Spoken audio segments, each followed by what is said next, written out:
con la empresa Intesla, la cual elaboro ahí, todo lo que son arranque de motores eléctricos. Bueno, para comenzar, hay diferentes tipos de arranques de motores eléctricos. Dentro de ellos tenemos lo que es el arrancador directo, también vamos a tener lo que es el arranque estrella triángulo, o también dicho el arranque a tensión reducida, dicho porque comienza una tensión, de ahí arroja toda su tensión, por así decirlo. También vamos a tener el arranque por autotransformador, el arranque por arrollamientos parciales, arrancador con resistencias estatóricas y arrancador rotórico. Cabe recalcar que las cuatro últimas ya mucho no se utilizan, porque ahora lo está reemplazando todo lo que son los variadores de velocidad y también lo que son arrancadores suaves, más que todo para reducir los picos de corriente y las corrientes de cresta que se eleva o se genera al arrancar cualquier tipo de motor eléctrico, al realizar un arranque directo. Bueno, ahí pueden ver, ¿no?, el esquema tanto de potencia, más que todo el esquema de potencia de un motor eléctrico. Generalmente, como ustedes pueden ver, siempre vamos a tener una red que vamos a trabajar, ya sea trifásico 220, trifásico 380, trifásico 440. En esta red, trato de ver. Ya, en esta red que ustedes pueden visualizar aquí, vamos a tener, siempre va a estar el interruptor termomagnético, un contactor y el relé térmico. Y el motor, cabe recalcar, cada uno va a tener su principio de funcionamiento y su aplicativo que va a cuidar o proteger, por así decirlo. Bueno, las características principales que tenemos de lo que es un arrancador directo es que es un arrancador a plena tensión, o también decir es un arranque donde de frente nosotros le inyectamos la tensión o a plena carga. Consiste en aplicar toda la tensión de la línea a los bornes del motor. Se aplica más que todo a motores tipo jaula de ardilla, ya que ahora en el campo, en la industria, se aplican bastante todo lo que son motores jaula de ardilla, ya que son económicos, es fácil de realizar todo su tipo de mantenimiento. La corriente al inicio, en motores de tipo de arranque directo, siempre cabe oscilar que va a ser entre 4 a 8 veces su corriente nominal, o en algunos libros ustedes lo van a encontrar que también oscila entre 5 a 8 veces su corriente nominal. Esto va a depende mucho de la carga que va a mover para que rompa la inercia el motor al instante. Se aplica para motores de pequeña potencia, aproximadamente 10 HP. Hablando teóricamente, nos dice que se aplica hasta 10 HP, de 1 hasta 10 HP. Pero en práctica cambian los valores. Yo por mi práctica y por toda la experiencia que he tenido, lo aplico hasta 7.5 HP. A partir de ese tipo de potencia ya realizamos otro tipo de arranque que nos garantice para poder realizar todo lo que son y poder disminuir las curvas o la corriente de pico, por así llamarla, ¿no? Porque en ese instante que nosotros realizamos el arranque directo, nuevamente les recalco que la corriente se eleva entre 4 a 8 veces su corriente nominal, como pueden visualizar aquí en el siguiente párrafo. Bueno, el arranque o sea, el tiempo que dura el arranque va a depender también acá, porque aquí normalmente en los libros ustedes cuentan o también dice que, por ejemplo, por así preguntarles a todos, nos dice que un arranque estrella de triángulo debemos ponerlo, ¿cuánto tiempo debe durar su temporizador? Una buena pregunta, ¿no? La mayoría de libros dice que debe durar 5, otros dicen que 7, otros dicen que 10. Pero el tiempo que se va a graduar en el temporizador cuando nosotros queramos realizar un arranque estrella triángulo, ya le estoy más o menos aproximando, va a depender la carga que va a mover. Ojo, siempre va a depender la carga que va a mover. Bueno, entonces el tiempo de arranque aproximadamente, hablando teóricamente, es 2 a 3 segundos. Un aproximado. Lo que sí debemos tener bien en claro es que el par de arranque que nos da al nosotros realizar un arranque directo, nos va a dar un buen par de arranque o un buen torque de inicio para que pueda romper la inercia y toda la carga. Ojo, también tenemos que recalcar que el, el motor tiene que tener mayor par de arranque, tiene que ser mayor par de arranque al par resistente. ¿Qué es el par resistente? Es el par que se opone a la carga, por así decirlo. El par de arranque siempre tiene que ser mayor al par resistente.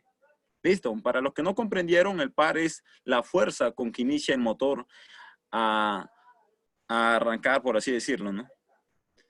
Pueden realizar preguntas en el chat y yo les voy respondiendo, ¿no? Para que esto sea algo intuitivo y nosotros podamos responderlo. Y yo voy parando y ustedes me van preguntando, por así decirlo. Bueno, las ventajas que tiene de realizar en todo lo que es un arranque directo, como le venía diciendo, que tiene buen par de arranque superior a su par nominal.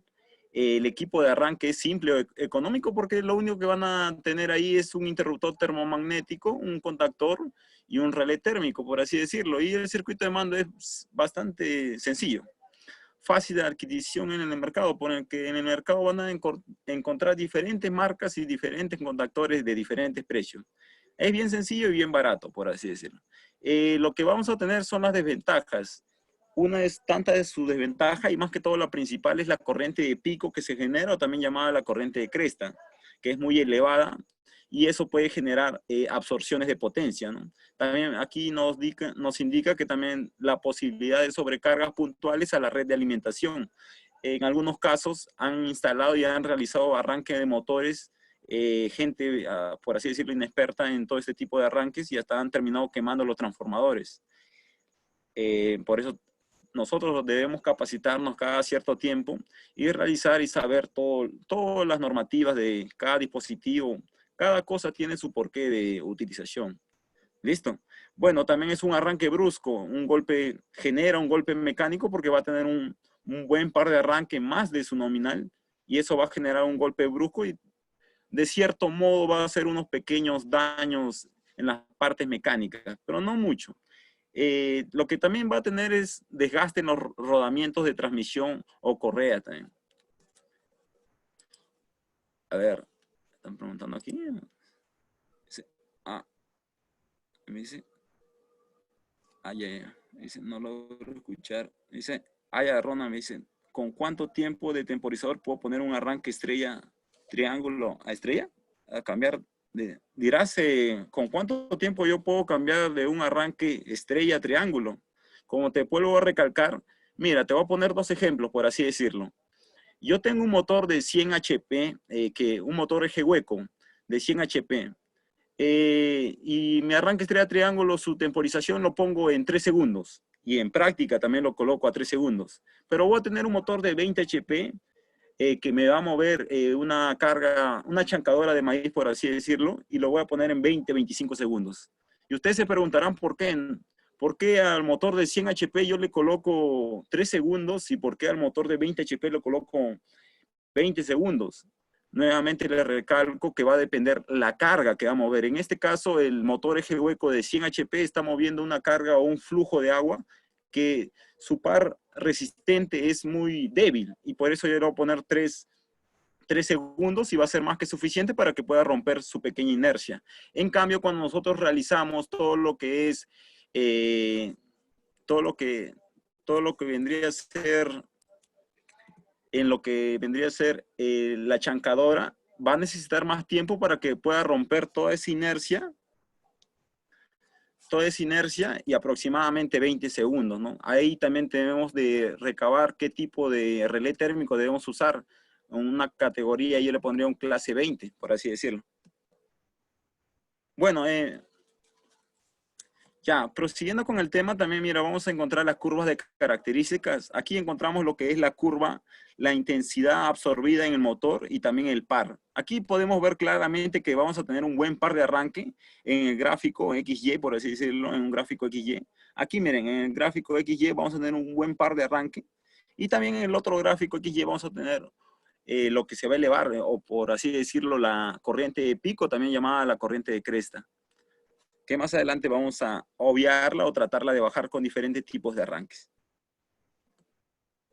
Los equipos necesarios que ustedes siempre van a necesitar, más que todo en el circuito de potencia, los equipos necesarios van a utilizar lo que es el interruptor termomagnético, el contactor, el relé térmico y lógicamente que un motor eléctrico.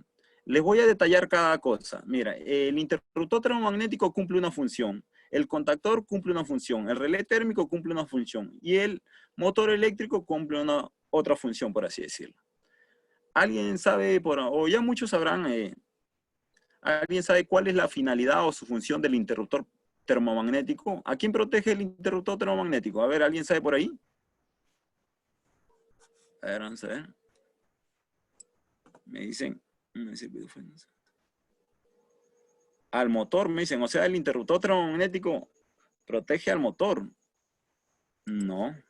Vamos a ver. A hacer ahí. Acá otros. No. A fallas de relé, claro. ¿Qué es lo que sucede aquí? El interruptor termomagnético siempre deben tenerlo en cuenta. Al que protege es al conductor o al cable. Siempre va a proteger al conductor o al cable. ¿Contra qué? Contra cortocircuitos y contra sobrecargas. Por eso tienen las definiciones de termo, de temperatura y magnético de cortocircuito. Y nosotros le vamos a dar pequeñas iniciales o gráficos. En este caso, cuando vamos a realizar los circuitos en lo que es el software CAD-SIMU, siempre el interruptor termomagnético debemos ponerle letras. En este caso, como va a ser la letra Q, que nos va a indicar que es un interruptor termomagnético, y el 1, que va a ser el primer interruptor termomagnético. Como pueden visualizar aquí, el Q sub 1. El contactor. El contactor, por así decirle, su función principal es abrir o cerrar el paso de la corriente activando su bobina. Se encarga netamente de abrir o cerrar el paso de la corriente, activando su bobina. Si nosotros dominamos la bobina del contactor, nosotros vamos a poder jugar con los contactos, tanto con los principales y tanto como los auxiliares. Lo único que tenemos que hacer es someterle tensión a la bobina. Listo, solamente se encarga de abrir o cerrar el paso de la corriente, por así decirlo, y sus enumeraciones vendría a ser el KM sub 1. KM, y cuando tengan, por así decir, contactor número 2, 3, 4, va a ser KM2, KM3, KM4 y así sucesivamente. Listo, aquí también vamos a tener bastante de hablar lo que es el relé térmico. El relé térmico, ¿a quién protege? Al conductor, al motor, ¿a quién protege el relé térmico? A ver qué me dicen ustedes. Ahora aquí me dicen, al motor, claro, al motor. Ya, claro, correctamente. El relé térmico nos va a proteger al motor contra sobrecargas prolongadas. Siempre nos va a proteger al conductor contra sobrecargas prolongadas. ¿Cómo le va a proteger más adelante? Yo les voy a detallar de qué manera protege, ¿no? De las categorías y todo lo demás. Lógicamente, su enumeración va a ser la F sub 1. Y vamos a tener ahí también un motor eléctrico que vendría a ser una máquina dinámica que se encarga de transformar la energía eléctrica, por así decirlo, transforma la energía eléctrica en una energía mecánica. ¿Listo? Y la enumeración siempre va a ser M sub 1. Pero ahora yo les pregunto a todos los que están aquí o a todos los que están en esta pequeña conferencia, yo realizando todo este arranque directo y colocando lo que es el relé térmico, garantizo que mi motor no se va a poder quemar. ¿Ustedes qué me dicen? ¿O tendría que añadirle algún accesorio más? Así como está, yo le coloco mi interruptor termomagnético, mi contactor, mi relé térmico y mi motor y hago mi circuito de control, todo bien. ¿Y puedo garantizar que mi motor no se queme? Les pregunto. ¿El relé térmico me garantiza en un 100% que mi motor no se queme? ¿Qué dicen ustedes? A ver, le doy 20 segundos a ver, para que respondan. Aquí hay bastantes, ¿eh? Dice, relé pérdida de fase.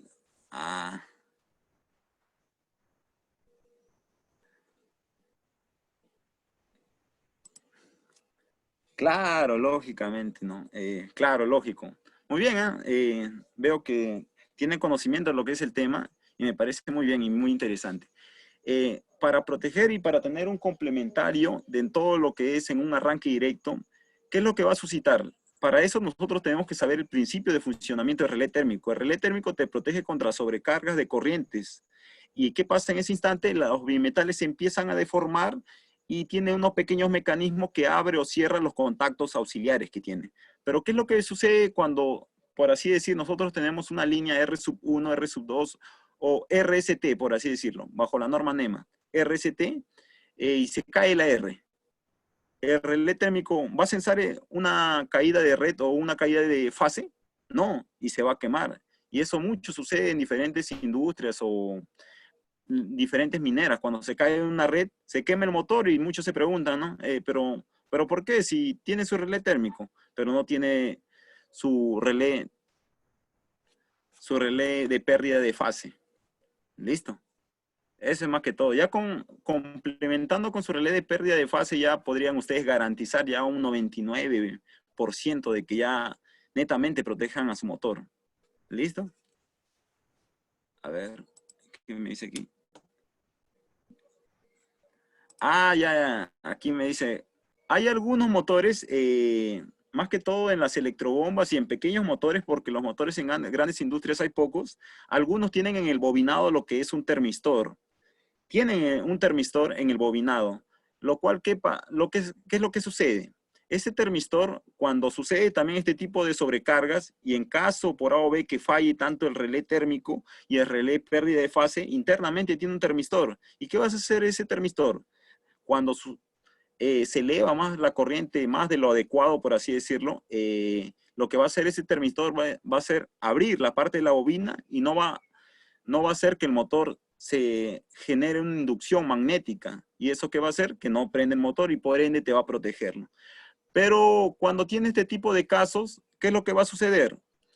Que tienes que destapar el motor, sacar su termistor.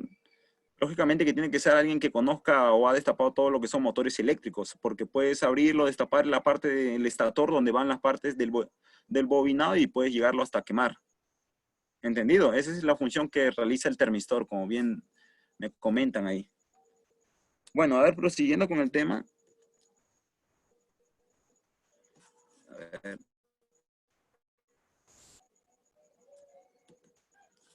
Estos son los pequeños accesorios que bastante lo vamos a utilizar en todo lo que es el circuito de control o de mando. Los pilotos de señalización, en este caso la lámpara verde, que nos va a indicar que el circuito está en pleno funcionamiento, y la lámpara roja que vendría a ser un peligro o ha suscitado una falla, mayormente.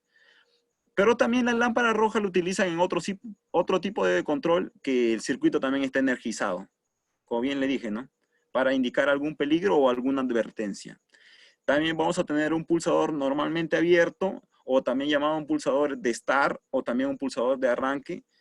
Y también vamos a tener un pulsador de paro o de parada también, ¿no? Un pulsador normalmente cerrado. Pero cada uno van a tener siempre su definición. A la hora de realizar todo este tipo de circuitos en el software KDesimu, tenemos que enumerarlo. En este caso, el H sub 1 nos va a indicar la primera lámpara, el H sub 2 la segunda lámpara, el S sub 1 el primer pulsador, por así decirlo, el S sub 2 el segundo pulsador, y así sucesivamente en cuanto tengamos pulsadores o pilotos de señalización. ¿Entendido? Bueno, prosiguiendo con el tema, aquí vamos a hablar un poco ya más explícito todo lo que vendría a ser el contactor. Como les vendría a decir, ¿no? Para hablar así a grosso modo, es un dispositivo electromecánico porque tiene tanto partes eléctricas y también partes mecánicas, que se encarga de abrir o cerrar el paso de la corriente mediante el accionamiento de su bobina. En otras palabras, el cerebro de todo esto vendría a ser la bobina. Nosotros controlamos a la bobina, nosotros controlamos los contactos auxiliares y los contactos principales del contactor. ¿Listo? Esta es la parte interna, la cual va a estar sometida el contactor. Miren, aquí vamos a tener todo lo que son los contactos móviles. En los contactos móviles están los contactos principales y los contactos auxiliares, por así decirlo. Los contactos fijos también son contactos que no se mueven. El hierro móvil, el muelle o también llamado resorte, la bobina, el hierro fijo.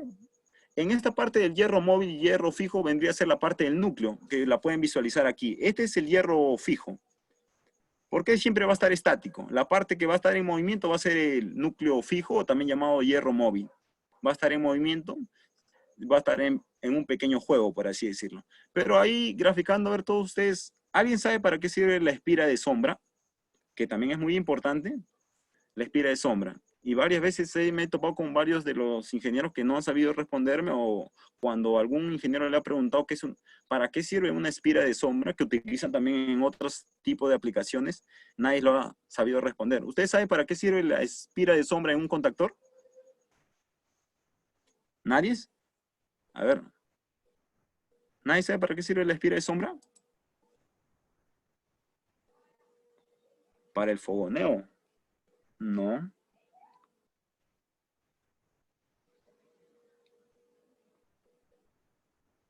¿Alguien sabe para qué sirve la espira de sombra?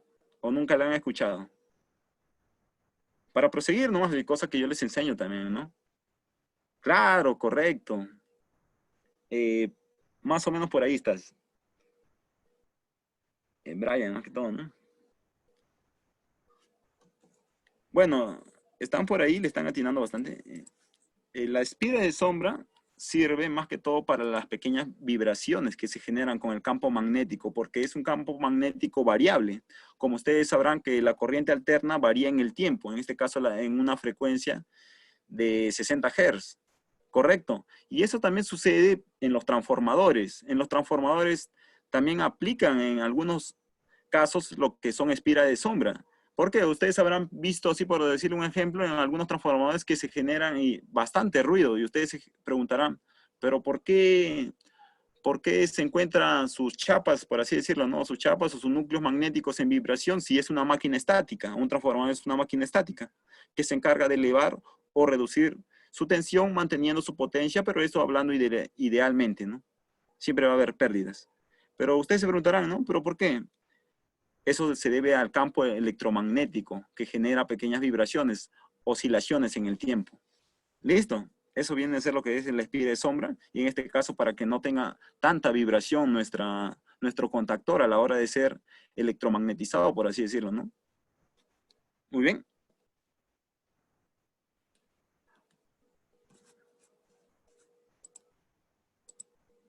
Bueno, esta es la parte del contactor, la parte interna del contactor. Yo sé que también hay bastante de los que están conectados aquí saben, pero también es a los que no saben también es bueno explicarle. Esta es la parte de los contactos. Miren, aquí están los contactos principales, también llamados los contactos de fuerza. Esta es la parte de la bobina. Como yo le decía anteriormente, si nosotros gobernamos la bobina, vamos a gobernar tanto los contactos principales como los auxiliares. Este es por así decirlo, un esquema interno del contactor y también de la bobina, la parte interna. Vamos a tener todo lo que son los contactos principales, los auxiliares, el resorte, la bobina. Pero ¿qué es lo que va a suscitar aquí cuando está en sin tensión o al reposo también? Los contactos van a estar en posición off, disculpen. Siempre va a tener dos posiciones del contactor. Es como un bit. O bien es 0, o bien es 1, o bien está apagado, o bien está prendido, o bien es negro, o bien es blanco, por así decirlo, ¿no? Listo, ese es cuando se encuentra su posición. Miren, como pueden visualizar aquí, este contacto se encuentra abierto. Este otro contacto principal, o también llamado de fuerza, se encuentra abierto. Este otro contacto principal, o también llamado de fuerza, se encuentra abierto. Y este otro contacto auxiliar se encuentra abierto. Y también vamos a encontrar un contacto normalmente cerrado, que se encuentra cerrado porque está en su estado de reposo. Pero ¿qué es lo que... Miren, ustedes pueden visualizar estas pequeñas líneas entrecortadas. ¿Eso qué es? ¿Qué significa? Tiene, o esa unión mecánica, más que todo. Le dicen una unión mecánica, que a la hora de que se genere el campo electromagnético y se genere y se comporte como un electroimán, esa unión mecánica se va a encargar de que todos los contactos se muevan al mismo tiempo, tanto los principales y los auxiliares, todos se muevan casi en una sincronía, o bien todos se abren o bien todos se cierran. ¿Listo? Ese es, miren, si se dan cuenta, esa es la parte interna cuando está sin tensión. Aquí le voy a mostrar una cuando está con tensión. Se dan cuenta aquí, cuando ya le someto tensión a la bobina va a generar un campo magnético, se va a comportar como un electroimán. ¿Y qué va a generar? Miren, si antes este contacto era abierto, disculpen, si antes este contacto era abierto, ahora va a ser cerrado. Si este contacto también principal era abierto, ahora es cerrado. Este contacto era abierto, ahora es cerrado. Este contacto auxiliar 1314 era abierto, ahora es cerrado. Y este contacto auxiliar era cerrado, ahora es abierto. Listo. Pero hay algo que le quiero detallar bastante a todos ustedes. Que siempre los contactos principales y auxiliares se van a definir en dos tipos. Mayormente las terminaciones 3 y 4, tanto para pulsadores y contactos, la terminación 3 y 4 te va a indicar que siempre va a ser un contacto abierto. Y la terminación 1 y la terminación 2, ya sea 101, 102, 91, 92, 71, 72, etcétera, tanto para pulsadores y contactos, te va a decir que es un contacto normalmente cerrado. Listo, esa es una pequeña acotación que lo quiero brindar a todos ustedes. ¿Entendido? Bueno, a ver, vamos a proseguir en lo que es las categorías. Tenemos diferentes categorías. A ver, aquí me están preguntando, ¿no? Pero una consulta, además del termistor, ¿el guardamotor es necesario o es opcional? Claro, correcto. Aquí, terminando esto, aquí también tengo una de guardamotor. ¿Les parece? Ahorita termino esta pequeña parte y aquí también la tengo lo que es el guardamotor. Ahorita les explico. Miren, en lo que son categorías, vamos a tener diferentes categorías. Entre ellas son las categorías de los contactores, la que es el ACE sub 1, el ACE sub 2, el ACE sub 3, el ACE sub 4, el ACE sub 6A y el ACE sub 6B, que son bien utilizados, mayormente son las más utilizadas. El ACE sub 1 mayormente son para cargas resistivas. ¿Por qué? Porque el coseno de Φ tiene que, son muy bajos, muy bajo, muy bajo. Mayor, así resumidamente, son para cargas resistivas. El ACE sub 2 son para coseno de Φ aproximadamente de 0.6. Más que todo son para motores síncronos. En otras palabras, al yo decir que son motores síncronos, significa que tanto el campo magnético con el motor se encuentran en sincronía. Y eso, si hablamos en RPM, se va a traducir en 3600 RPM. ¿Me entienden hasta ahí, no?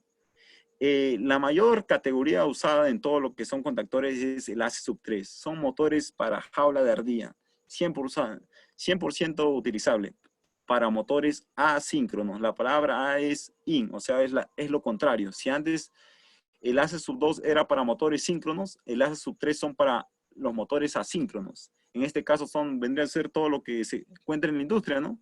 Todo lo que se encuentra en la industria son motores asíncronos, porque están en desfase con el campo electromagnético o con el flujo magnético que genera el estator. A ver, en otras palabras, la corriente que le inyecta al motor no va a ser la misma velocidad del campo magnético, no va a ser la velocidad del eje. ¿Por qué? Porque va a haber pérdidas. ¿Entendido? Va a haber pérdidas. Y esa pérdida le llaman slip o deslizamiento también. La categoría C sub 4 son para motores asíncronos, también para jaula de ardilla, pero son para motores intermitentes. En este caso, mayormente yo he visto que lo hemos utilizado en todo lo que son ascensores, que se encuentren de manera cada 20 o 30 segundos prendiendo y apagando, prendiendo y apagando. ¿Se dan cuenta? En ese tipo de aplicaciones se realiza. El AC6A es para conmutación de transformadores. Listo, y siempre cada categoría, aquí solamente me alcanzó algunas, cada categoría está basado bajo una norma técnica. En este caso, la AC6A está bajo el Código Internacional de Electricidad, el 60947-4-1, que nos indica que la está garantizando bajo este tipo de aplicación. Igualmente, la categoría AC6B vendría a ser una conmutación de baterías de condensadores, que también está normado bajo el Código Nacional de Electricidad, la 60947-4-1. Prácticamente vendría a ser, están basados bajo la misma norma eléctrica. ¿Listo?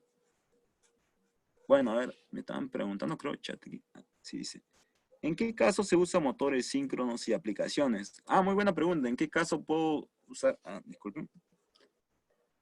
En lo que son motores Shunt, se aplican bastante todo lo que son motores Shunt.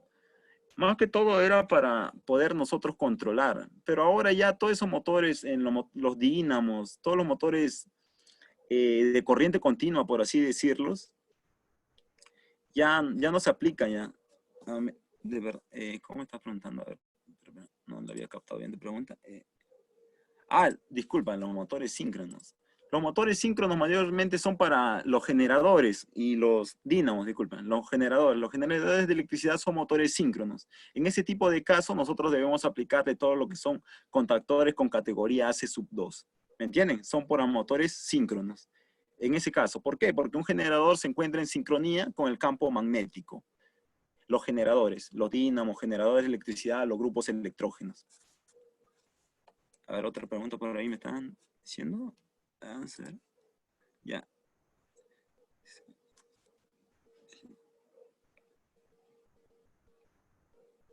Me dices, en la página de Schneider Electric indican que la clase AC sub 3 es para motores asíncronos jaula de ardilla. ¿Cuál es la verdad? Claro, aquí mira, claro, correcto. Aquí en la categoría AC sub 3 son para motores asíncronos. Ya. esta parte se me había pasado, correcto, te había notado. Esta parte no era de anillos deslizantes, era de rotor de jaula de ardilla, solamente que a la hora de editar, antes lo estaba diciendo, pero aquí en el gráfico no me había percatado. Muy buena acotación, pero no, en la categoría AC sub 3 son para motores de jaula de ardilla, como nuevamente lo volví a repetir, son para motores asíncronos. Este anillo deslizante era para otro tipo de aplicación que se ha pegado aquí. Sí, correcto lo que dice el compañero ahí, o el alumno, el AC sub 3. Yo lo venía diciendo, pero no me había percatado de esta pequeña cosa. Bueno, a ver, prosiguiendo con el tema, miren. Sí, pregúntenme nomás, con normal confianza. Yo le voy a responder todo su tipo de preguntas. Aquí vamos a tener todo lo que es el relé térmico. El relé térmico, eh, nuevamente recalcándoles, protege netamente el motor, ¿no? Contra sobrecargas, y somos utilizados sobrecargas débiles y prolongadas. Se pueden utilizar en corriente alterna y también en corriente continua, ojo, ¿eh? Corriente alterna y corriente continua. Miren, le voy a explicar en la parte interna o en la estructura interna, cómo es que se comporta. Cuando suscita sobrecargas prolongadas mayor de lo normal o mayor del equipo ya seleccionado, estos tres bimetales que ustedes ven aquí se van a deformar de tal manera que esta parte verde que ustedes ven se van a deformar y la va a accionar mecánicamente. ¿Y qué va a hacer? Que los contactos que están aquí, el 95, 96 y el 97, 98, cambien de posición. ¿Qué va a hacer estos bimetales? Que estos contactos cambien de posición. Esa es su única finalidad. En otras palabras, si yo realizo un arranque directo y no conecto los contactos 95, 96, 97, 98, no me va a proteger el motor eléctrico, por así decirlo. Porque eso va en el circuito de control y el circuito de control va accionado a la bobina y la bobina al último lo termina por desenergizar, por así decirlo, ¿no? Si yo no conecto más que todo el contacto 95, 96, de nada me va a servir conectar mi relé térmico. ¿Por qué? Porque si ustedes se dan cuenta en este gráfico, la finalidad es, por último, mover los contactos auxiliares del relé térmico. ¿Entendido? Esa es la parte. Y ustedes, una acotación también bastante buena, que las terminaciones 5 y 6 siempre son para protección o para temporización. Por ejemplo, 95-96 es del relé térmico, 55-56 es del temporizador. ¿Se dan cuenta? 97-98 es de relé térmico, un contacto abierto, y 67-68 es normalmente abierto de un temporizador. Esa es la pequeña esa pequeña acotación que les quiero brindar, ¿no? Las terminaciones. ¿Listo? ¿Alguna pregunta ahí más que tengan? A ver. Dice, Carlos dice, ¿cuántos saltos por sobrecarga podría usarse el relé térmico a cambiarlo? Muy buena pregunta. Eso lo vamos a poder visualizar en el catálogo. En el catálogo nos indica todo lo que son, cuántas maniobras como máximo se puede realizar el equipo. En el catálogo va a depender bastante, ¿no? Porque hay relé térmicos de otras marcas, de Schneider, de Siemens, de Stronger, etcétera, de ABB también. En el catálogo nos va a indicar cuántas maniobras manuales se va a poder realizar y cuántas maniobras... ¿Qué pasó? Se está rayando, creo. Cuántas maniobras manuales se puede realizar y cuántas maniobras, por así decirles, automáticas nosotros podemos realizar como máximo. En el catálogo nos va a indicar, no me recuerdo exactamente así decirlo, pero todos esos datos se encuentran en los manuales. ¿Cuántas manuales? ¿Qué fue?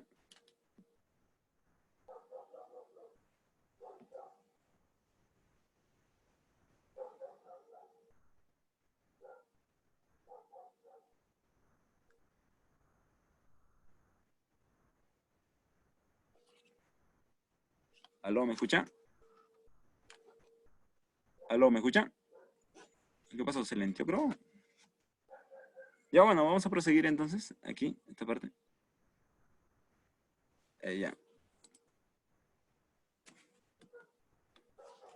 Se ha rayado de la nada, no sé qué pasó, seguro se ha lenteado. Bueno, la clase de disparo, que también es bien importante antes de responderle sus preguntas, los relés térmicos siempre van a tener mayormente tres tipos de categoría, lo que son de clase 10, clase 20 y clase 30. Las de clase 10 son válidos para todas las aplicaciones de corriente con una duración aproximadamente de 10 segundos o menos al 600% de su corriente nominal. El de tipo de clase 20 admiten arranques hasta unos 20 segundos con duración o menos al 600% y de igual manera de su corriente nominal. La clase 30 también nuevamente le recalca que es como un máximo de 30 segundos.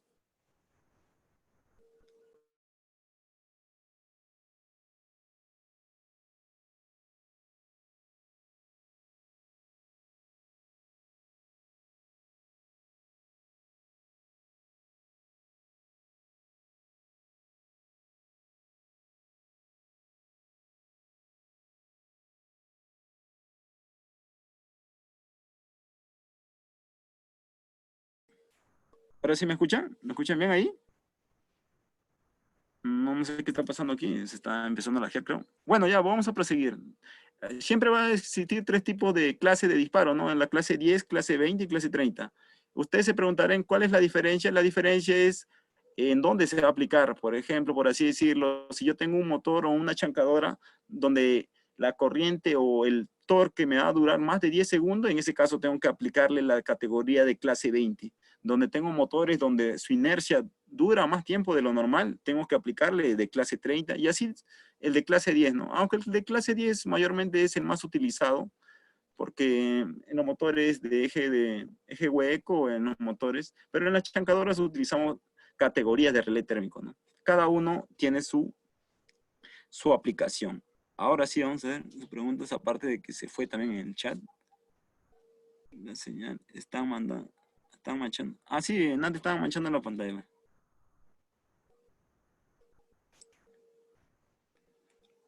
Podrían entrar en corto. Dice, a ver, me dices, el relay podría entrar en corto. ¿Me puedes especificar bien tu pregunta? El relay térmico, porque si yo hablo de relay, relay vendría a ser también lo que es un relay de contactor. El relay térmico, ¿te vendrías a decir? El relay térmico, ah, ya, normal. ¿Qué pasa con el relay térmico? A ver, dime.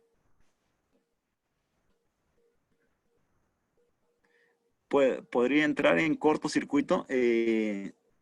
Si entra en cortocircuito, sus contactos y sus bimetales se deforman y se termina por quemar. No, no podría entrar en corto, porque si entra en cortocircuito, las redes principales que están ahí lo termina por destruir el equipo. ¿Listo? Bueno, prosiguiendo, miren, este es el arranque directo con guardamotor, que antes me estaban preguntando bastante. Este es el arranque directo por guardamotor. ¿Qué es lo que vamos a necesitar ahí? Un guardamotor, un contactor y un motor, nada más. Aquí viene lo que es la pregunta, ¿no? ¿Cuál es la diferencia entre un relé térmico y un guardamotor? A ver, ¿quién me dice? ¿Cuál es la diferencia entre un relé térmico y un guardamotor? Vamos a hacer esta clase un poco más intuitiva. A ver, acá hay un voluntario, dice, mi idea, se puede quedar pegado a los contactos del contactor. A ver, prosiguiendo, ¿cuál es la diferencia entre un relé térmico y un guardamotor? Pero analizando bien, ¿no? Dice, el relé térmico para corrientes y guardamotor para tensiones. La corriente, guardamotor es más completo. Bueno, aparte que es completo también, pero existe un pequeño dato adicional más. A ver, ¿qué dicen? Guardamotor contra sobrecarga. Sí, bueno, eso sí ya se sabe, pero hay algo más. A ver. Bueno, les explico, miren. Ya que están por ahí están. Pero está bien, ¿eh? Mira, la diferencia entre el relé térmico y un guardamotor es que el guardamotor tiene acoplado tanto, protege también al conductor y también contra sobrecargas. Listo, es completo, por eso le dicen guardamotor. Es completo y aparte que su curva de disparo es más fina a la curva de disparo del relé térmico. Y el detalle más importante es que el guardamotor a la hora de desactivarse, se desactiva los tres contactos principales que ustedes ven acá. El L sub 1, L sub 2 y L sub 3.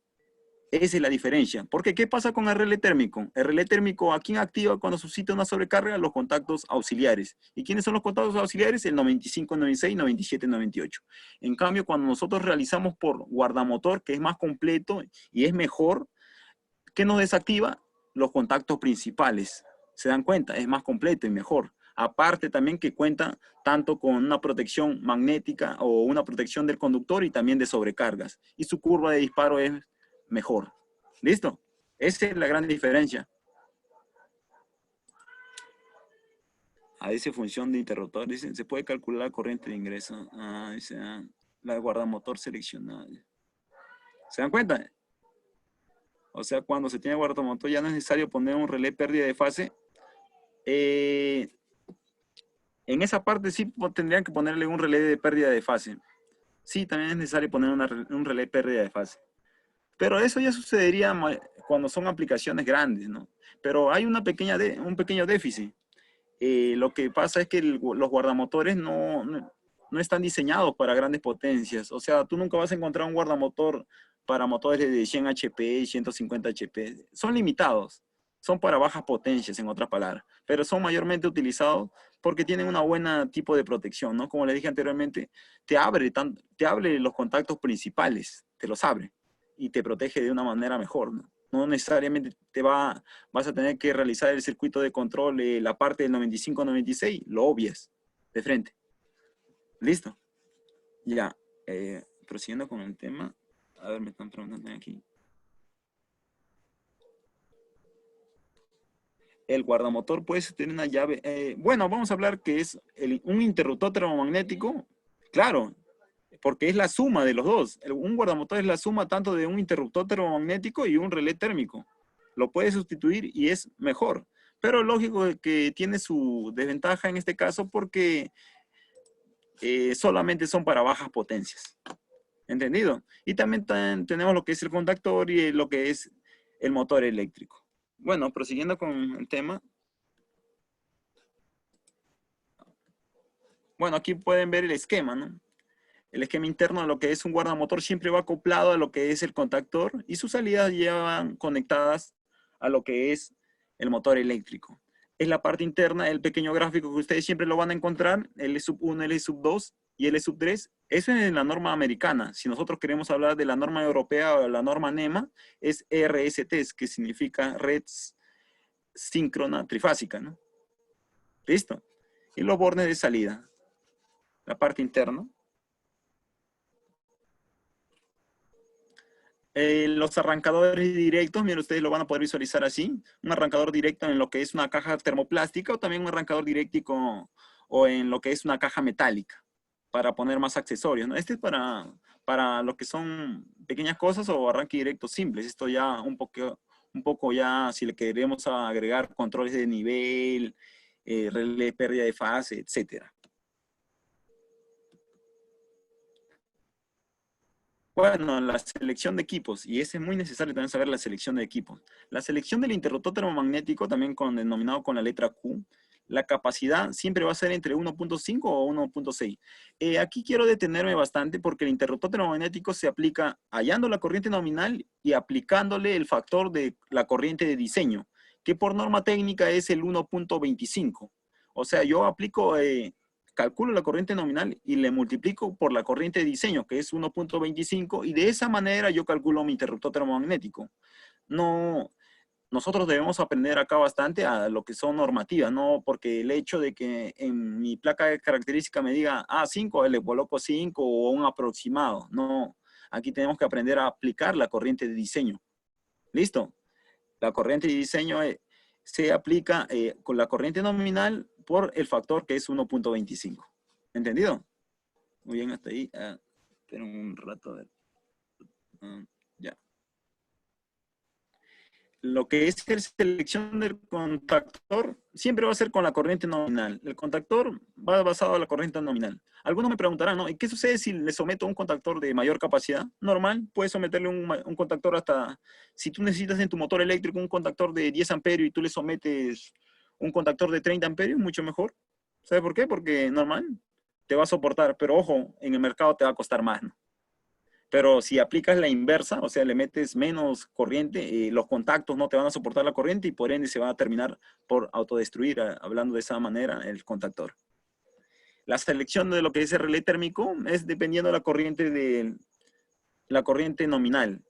¿Saben cómo lo vamos a aplicar en esta parte que no me ha alcanzado a ponerla aquí? La corriente de relé térmico, Siempre, si ustedes se habrán preguntado, existe un mínimo y un máximo. Eso se aplica con la corriente nominal del motor. Le multiplico lo que es el 0.8 de la corriente nominal entre 0.8 y por 0.8. Si yo quiero sacar el mínimo del relé térmico, lo multiplico por 0.8. Y si yo quiero sacar el máximo del relé térmico, lo divido entre 0.8. Y ahí voy a tener un aproximado de 1.8 hasta 3.5. Así se saca o se selecciona el relé térmico. ¿Entendido? Muy bien.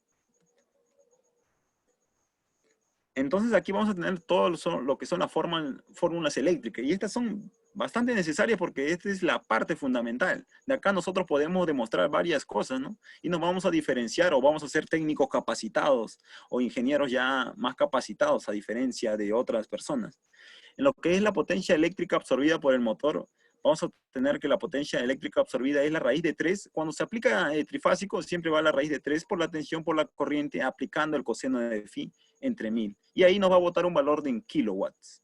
En la potencia útil del eje del motor, vamos a aplicar lo que es la potencia útil, la potencia absorbida del motor, la potencia eléctrica, por el rendimiento, o también es igual a la raíz de 3 por la tensión, por la corriente, por el coseno de phi entre 1000, multiplicado por el rendimiento. Y ahí vamos a tener en kilowatt. Hay una diferencia, ¿no? Uno es la potencia absorbida y el otro es la potencia del eje del motor. ¿Por qué? Porque ocurre pérdida, ¿no? Les dije, ¿no? Nota que la potencia útil, la PU también llamada, corresponde a lo que señala la placa de característica del propio motor. Esto también te indica en la placa de características, pero si no existe ya ustedes tienen que saberlo, ¿no? Y nosotros le enseñamos aquí en Intesla, nosotros le vamos a enseñar a poder calcular todo ese tipo de cosas. Hay diferentes tipos, un arranque directo te lleva infinidades de cosas, no solamente lo necesario. Acá no solamente enseñamos el contactor es esto, nosotros te brindamos y lo desmenuzamos de tal forma que a ti al final los alumnos terminan por convencerse, ¿no? Y dicen que esto era demasiado sencillo, solamente que aquí nosotros le enseñamos de otra manera. Bueno, prosiguiendo aquí, la intensidad absorbida por el motor es la potencia útil en kilowatt por 1000, y ahí aplicamos también la raíz de 3 por la tensión, por el coseno de phi, por el rendimiento, y lo damos en amperios. ¿Listo? Igual la aplicamos ahí. La potencia útil, aquí dice 746 porque la unidad del HP en watts, un HP equivale a 746. Un CB, que está llamado también en caballos de vapor, equivale a 736 watts. Todos esos términos debemos definirlo. Y en kilowatt vendría a ser 0.746 kilowatts. ¿Listo? La potencia útil se da en HP, voy a recalcarles, y la U vendría a ser voltaje en voltios, o diferencia de potencial. Bueno, aquí vamos a hablar lo que es, nuevamente recalcarle lo que es arranque directo. Los tipos de coordinaciones, es muy importante. En lo que todos son los arranques directos según la norma técnica, la Comisión Internacional de Electricidad, la 947-4, es necesario mantener la coordinación. Por ejemplo, hablando algo así, nomás por así decirlo, lo que son coordinaciones, ustedes se habrán preguntado en las casas, yo pongo, o en los domicilios, por así decirlo, yo pongo mi interruptor termomagnético para alumbrado y para tomacorriente y uno general, y a la hora que sucede un cortocircuito en el tomacorriente, se baja el general, y tú te preguntarás, o te habrás preguntado en ese instante, pero si pero ¿por qué no se baja solo el general, el de tomacorriente? ¿Y por qué se baja el general? Es que tú no lo has calculado como se debería hacer. Tú solamente lo has puesto, no, este es de 16, no, este es de 20, este es de 25. Pero a ese tipo existe la coordinación, que lo voy a explicar aquí. La coordinación de las protecciones es la forma más óptica de asociar los dispositivos de protección contra cortocircuito, contra un contactor y también contra dispositivos de protección de sobrecargas. En este caso vamos a tener lo que son protección en personas, en instalaciones y también mantenimiento de la instalación. ¿Listo? A ver, vamos a proseguir en esta parte. En lo que son coordinación implicaciones, vamos a tener lo que es los efectos electrodinámicos de la corriente de cresta o la corriente de pico, que genera también, genera repulsión de los contactos, propagación de los arcos eléctricos, se genera en un instante la propagación de los arcos eléctricos, la ruptura de los materiales aislantes, de tanto, al igual que las piezas. En los efectos térmicos, ¿qué es lo que vamos a tener? Una fusión de contactos, o se van a quedar pegados los contactos. También vamos a tener en lo que es, vamos a ver, un rato. A ver, ¿me escuchan? ¿No? Pensé que se había ido el internet. Bueno, vamos a ver los efectos térmicos, la fusión de los contactos, la generación de los arcos eléctricos, la calcinación de los materiales aislantes. Eso vendría a ser en lo que es los efectos electrodinámicos y también los efectos térmicos. Vamos a tener todavía la coordinación de niveles. Hay 3 tipos de niveles de coordinación, según el grado de deterioro o según después de los aparatos de un cortocircuito. Miren, aquí vamos a tener 3 tipos de coordinación. Y esto es muy importante que ustedes sepan a su perfección. La coordinación tipo 1, la coordinación tipo 2, la coordinación total, por así decirlo. La coordinación tipo 1 está basado bajo la Comisión Internacional de Electricidad, la 947-4-1, y la coordinación tipo 2 está basada igual, bajo la misma código, 947-4-1, pero la coordinación total está basado bajo la 947-6-2. Es otro tipo de norma técnica, por así decirlo. Miren, aquí vamos a tener la coordinación de nivel 1. Miren, lo voy a explicar pausadamente. Miren. En coordinaciones de cortocircuitos, el material, como ustedes pueden visualizar ahí, tenemos un guardamotor y un contactor de diferentes marcas. En coordinaciones de cortocircuito, el material no debe ocasionar daños a personas e instalaciones. Los constituyentes, el armador, el arrancador pueden resultar dañados, o sea, pueden no volver a funcionar sin reparación o sustitución de los mismos. Eso es lo que implica en el tipo de coordinación nivel 1. ¿Listo? Miren, aquí lo que va a suceder en el tipo de coordinación nivel 2. De igual manera, ustedes van a poder visualizar un guardamotor mayor ejecutable con una coordinación mejor. Miren, como ustedes pueden visualizar, te da más opciones. En condiciones de cortocircuito, el material no debe ocasionar daños a personas, ¿correcto? En instalaciones.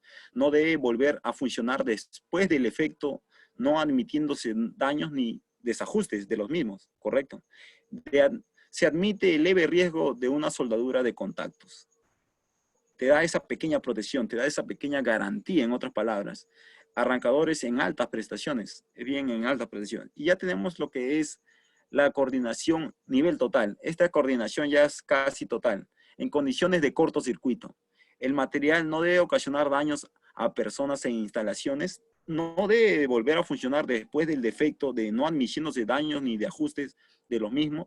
No se admiten daños en los contactos y te permite la continuidad del servicio. O sea, en otras palabras, la coordinación total te protege contra todo e inclusive sigue continuando el servicio. Antes que se genere cualquier tipo de esas condiciones que yo les estaba hablando, actúa esta coordinación total. En este caso es un guardamotor ya mayor completo, por así decirlo. ¿Me entendieron?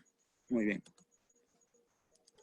La selectividad también tenemos que tener en cuenta, y eso es lo que le estaba hablando antes a ustedes, ¿no? La selectividad. De igual manera, está basado en la Comisión Internacional de Electricidad, 947-2, es el concepto ligado a la coordinación de los dispositivos de corte para un defecto proveniente de un punto cualquiera de la red.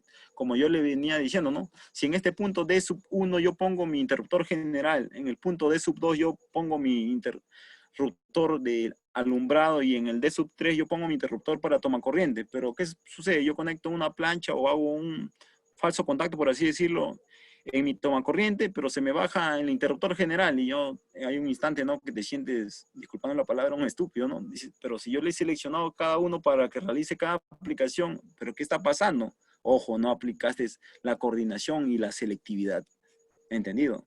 En cambio, bajo esa aplicación, entonces, nosotros podemos aplicar la selectividad. Por eso es importante que sepan este tipo de temas que es más profundizado de lo que está acá. Yo solamente he ponido una pequeña parte nomás, pero es bien profundizado.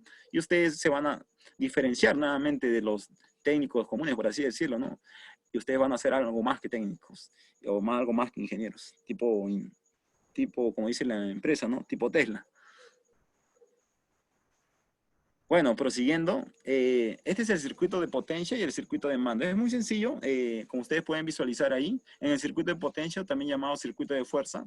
En este caso estamos utilizando la norma NEMA, que nos aplica la RST. Aquí vamos a tener en la parte interna lo que es el interruptor termomagnético, el contactor, el relé térmico y un motor eléctrico. Esto yo lo he realizado en lo que es AutoCAD eléctrica. También vamos a tener su circuito de mando, también llamado su circuito de control. Eh, Mayormente las bobinas son monofásicas, se le aplica 2, como ustedes pueden visualizar aquí. Se recuerdan que antes les estaba hablando bastante que el relé térmico, la parte fundamental, la que protege es los contactos. Exacto, mira, aquí está, el 95-96. ¿Qué es lo que sucede? Si yo no conecto ese 95-96 y conecto normal mi relé térmico, este circuito de mando nunca se va a activar, porque si ustedes se dan cuenta, el último está conectado a la bobina. Y yo les dije al principio, que la parte fundamental es la bobina, es el cerebro de todo. Si nosotros controlamos la bobina, podemos controlar diversos sistemas o diversas aplicaciones o diversos procesos, por así decirlo. Si yo no conecto el contacto 95-96, nunca me va a abrir el circuito y por ende, por así decirlo, por las puras van a poner lo que es el relé térmico. ¿Entendido? Bueno, prosiguiendo. Bueno, este es el ciclo de funcionamiento, cómo funciona un arranque directo, como estaba anteriormente en el gráfico. Vamos a presionar el S sub 2, se cierra el circuito energizándose la bobina, pero yo les puedo explicar de esta manera, así. Al presionar, miren ustedes, nosotros lo tenemos que graficar aquí. ¿Les parece? Lo voy a graficar de esta manera, miren. La corriente va a llegar hasta el punto. La corriente aquí ustedes tómenlo como si fuera una corriente secuencial o una línea. Si ustedes se dan cuenta, todos los contactos cerrados pasan la corriente. Pero dense cuenta en esta parte, cuando la corriente empieza a circular, se va a quedar en el punto 3 y en el punto 13. ¿Por qué? En el punto 4 y en el punto 14 está abierto. Hasta estos puntos se va a quedar. El neutro siempre va conectado en el A sub 2 de la bobina y en el X sub 2 de los pilotos de señalización. Para que esta bobina se energice, necesita que le llegue esta otra fase, por así decirlo. Pero en este caso no le está llegando porque el pulsador está abierto y el contacto auxiliar también está abierto. Cuando yo realice este pequeño pulso, se va a generar un instante, la bobina se va a electromagnetizar y tanto los contactos principales y los contactos auxiliares se van a cerrar y va a haber un instante que estos dos contactos estén cerrados o los dos al mismo tiempo y yo cuando suelte el S sub 2, la bobina va a estar activada porque en paralelo va a estar funcionando lo que es el autoenclavamiento y en este caso lo va a generar el contacto auxiliar y para eso se aplican los contactos auxiliares como autoenclavamiento, como protección, etcétera. O como también, disculpando la retroalimentación, disculpen. También genera como autoenclavamientos. ¿Listo? ¿Y qué va a pasar cuando se deforme el 95-96? Este es un enganche mecánico, el 97-98 se abre, se cierra, disculpando, el 95-96 se abre, desconecta todo el circuito, pero aquí el piloto de señalización queda energizado, indicándome que ha suscitado una falla en mi circuito. ¿Listo? No sé si me habré dejado entender, pero bueno, esto, más que todo, nosotros lo dictamos en 18 horas, lo desmenuzamos tanto de tal forma que ustedes van a aprender en sencillos pasos y van a aprender y hasta se van a reír de si anteriormente no sabían leer planos o graficar de todos estos pequeños circuitos en la empresa Intesla, lo vamos a ver de tal manera que ustedes van a poder aprender. Hasta así van a poder desarrollar circuitos de control sin necesidad de utilizar planos, porque yo les voy a explicar la lógica. Una cosa le voy a dejar bien en claro a todos los que están acá conectados. Una cosa es agarrar un plano y cablearlo, ¿no? El circuito de mando, cualquiera lo puede realizar. Hasta si yo agarro a mi sobrina de 7 años, le digo, hace esto, hace el otro, y me realiza un circuito de control. Pero nosotros debemos saber el porqué de las cosas, cómo funciona esto. La estrella triángulo, le vamos a dejar problemas para que ustedes sepan razonar y ustedes de ahí puedan realizar cualquier tipo de arranque o procesos ya de su cerebro mismo le va, ya este contacto lo utilizo para allá, este contacto para aquí, etcétera. Eso es lo que nosotros brindamos en lo que es la empresa Intesla. ¿Se dan cuenta? Esa es la diferencia. Aquí tengo una pregunta. Sí. Una consulta. He visto diseños donde el guardamotor va junto al motor. Va junto al motor. ¿Es válido esta configuración? El guardamotor de frente al motor. Sí, también he visto en aplicaciones, pero ¿qué es lo que pasa? No lo vas a poder controlar. Eso sí, ¿no? Va de frente al motor, pero tú no lo vas a poder controlar.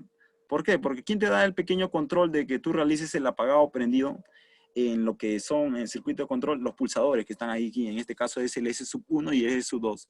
En este caso estarías realizando como un interruptor manual que te garantiza la protección del conductor y de corrientes, pero no es a un 100%, no tiene su grado de protección. Es mayormente algo empírico realizarlo eso. Listo, tiene que tener su circuito de control. A ver, bueno, prosiguiendo aquí. Me estaba preguntando, a ver, pero disculpa. ¿El circuito de arranque en AutoCAD eléctrica lo diseña de esa forma? Claro, no, esto lo hice de manera rápida. Claro, se diseña de esta forma, es bastante sencillo también. Ahí también tenemos cursos que también enseñamos, ¿no? Pero antes de empezar lo que es AutoCAD eléctrica, ustedes tienen que saber el por qué yo pongo esto, por qué yo pongo esto, cómo funciona este pulsador S1, cuál es su funcionamiento de esto, para qué sirve este 1314, para qué pongo un piloto de señalización, por qué la bobina se coloca acá, y por qué no este 95-96 lo coloco acá, etcétera. Saber el porqué de las cosas, y eso nosotros lo garantizamos en la empresa Intesla. ¿Listo? A ver, vamos a proseguir aquí. Bueno, el ciclo de funcionamiento ya les he explicado sin necesidad de leerlo de aquí. Esto vendría a ser, por así decirlo, un arranque directo para un motor monofásico en el circuito de potencia. En el circuito de control se realiza lo mismo, pero en el circuito de potencia se hace un pequeño puente de retroalimentación para que las tres bobinas estén en funcionamiento. ¿Entendido? Para que te den una mayor garantía. O hay otros que lo conectan de frente en el L1, L2. No es completo, por eso es necesario realizar esta pequeña configuración. Bueno, este vendría a ser lo que es un circuito de control a distancia, ¿no? Si yo quiero controlar mi arranque directo desde un punto A y el punto B, quiero prenderlo desde el punto A, pero también quiero prender desde el punto B, aplico lo que son pulsadores en paralelo, como pueden visualizar acá. Me da más opciones. Por eso le digo, ¿no? Cada uno tiene su porqué. No es necesariamente que nosotros agarremos una hoja, realicemos, pero ustedes tienen que despertar de esa manera. Ahora que estamos en la cuarentena, aquí cada uno en su casa, tenemos que analizar que esta es una forma, más que todo, no de subsistir, sino de poder capacitarnos y poder demostrar nuestras habilidades. Listo. Miren, aquí también les voy a tener otro tipo de arranque. El arrancador, bueno, este vendría a ser el arrancador con inversor de giro, solamente ya para recalcarles que viene nuevamente a hacer un arranque directo solamente con inversor de giro, pero la gran diferencia para realizar inversiones de giro, lo que se aplica en bandas de faja transportadora, en ascensores, para arriba, para abajo, en lo que pueden visualizar ustedes en domicilios, mayormente en los tecles también, y también en lo que son cargas de mezcla, en las construcciones que realizan, una que sube para arriba, otra que sube para abajo, y esa la pueden visualizar bastante. ¿Entendido? Bueno, eso vendría a ser todo. Si tuvieran alguna pregunta, ustedes me la pueden realizar por aquí. Me la pueden realizar por aquí si tuvieran alguna pregunta para yo comentarles, ¿no? Este es algo básico, nomás en una hora ir realizado y creo que la gran mayoría me debe haber entendido, ¿no? Pero nosotros estamos lanzando una pequeña configuración de lo que es nuestro curso, que va a contar tanto, yo les voy a brindar el software de lo que es el CAD SIM y también le voy a explicar el porqué de la configuración de los PLC logos. Más que todo vamos a trabajar con la plataforma Siemens, las configuraciones, el porqué, los protocolos de comunicación, igual que en los arrancadores. Si ustedes ya saben, deberían capacitarse. El único precio son 50 nuevos soles y van a poder realizar cualquier tipo de arranque sin necesidad de ir a un circuito de control. Yo les garantizo netamente eso. También lo que van a hacer, ahí el compañero le va a brindar la información, ahí que está a cargo de la parte de la información para todos ustedes. Si tuvieran alguna pregunta para yo orientarles desde acá, antes de finalizar, ¿le puedo responder cualquier tipo de pregunta? A ver, ¿alguna pregunta? Capaz se me ha ido cualquier cosa, alguna pregunta cualquiera. ¿Les puedo realizar cualquier tipo de pregunta? Que ahorita están motivadísimos. ¿Alguna pregunta?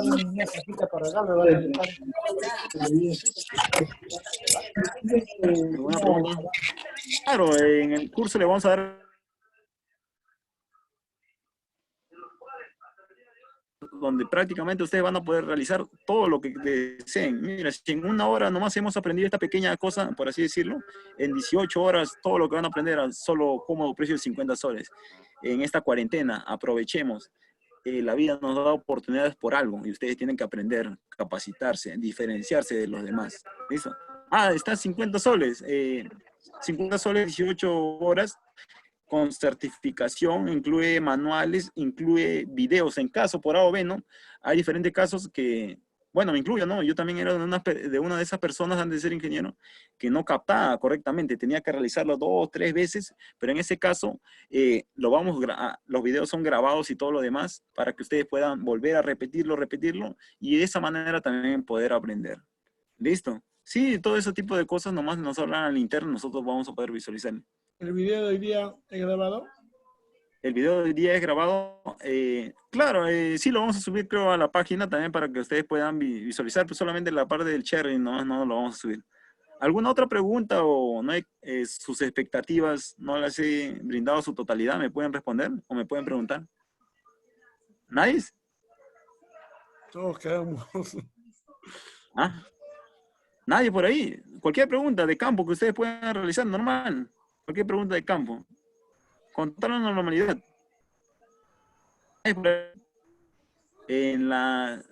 Todo bien. Ya, entonces nuevamente les digo muchas gracias a todos por prestarme atención. Así vamos a estar realizando este tipo de seminarios para los que deseen aprender. Ahí les va a brindar al interno también y para los que no, de igual manera, también vamos a seguir nosotros aprendiendo. Y nuevamente les recalco, este curso son 18 horas. Ah, sí, si desea participar, normal. Listo. Entonces, si nadie tuviera una pregunta, voy a pasar a retirarme, ¿no? Y nuevamente, gracias por prestarme atención. Un curso de Dime. lo que es de presupuesto y costo. Ah, ¿de presupuestos y costos? Sí, hay.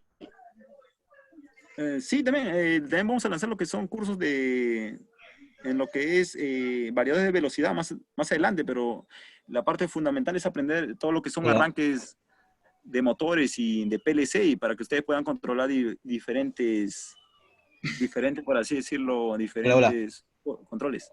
Jorge, un toque. Ya, sí. A los participantes que desean el video de la clase del seminario de hoy día, se les va a estar subiendo al canal de YouTube para que puedan visualizarlo. Ahí se va a subir el seminario del día de hoy. Y los que están interesados en el curso, ahí les he brindado, voy a dejar acá el link. En ese link ustedes pueden ingresar o al número 922-243-202. No, espera, 922. Por ahí pueden hacer sus consultas. Estamos empezando el día 23. Son 18 horas, se va a hacer automatismo por contactores y programación Logo 8. Y se va a brindar todo el software, archivos, programas y PDFs y más. Ok, gracias. 23 días. Bueno, nuevamente agradecerle a todos la participación de todos. Muchas gracias por prestarme atención.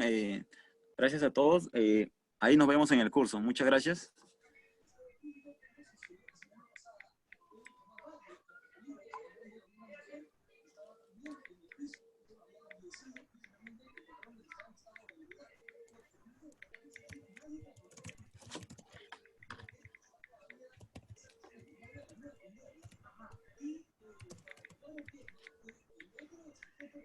Bueno, muchas gracias. Y hay más cursos, sí, yo sé que algunos son del otro curso, son de AutoCAD, eléctrica, diseño de tableros eléctricos, AutoCAD, diseño de instalaciones eléctricas, domiciliarias. Ahora se va a aperturar, hay un seminario que va a ser el día lunes, lo vamos a publicar en la página de Facebook, que es de variadores de velocidad. Entonces estamos en contacto. Una consulta en bueno, no. El curso de Logo es un curso básico. Tal vez más adelante se va a usar el uso de encoders, de señales analógicas, de comunicación con HMI o Modbus, pero el curso de ahora es un curso básico.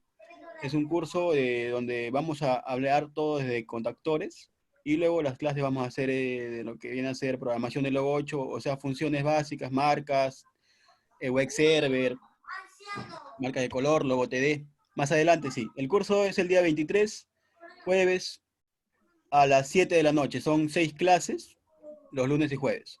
Les envié hoy el número y, bueno, como les comento, el día lunes va a haber un seminario de variadores de velocidad. Espero que puedan participar. Igual se va a aperturar un formulario que lo pueden llenar por la página de Facebook. Entonces, muchas gracias y vamos a dejarlo ahí. Gracias, cuídense. Buen día.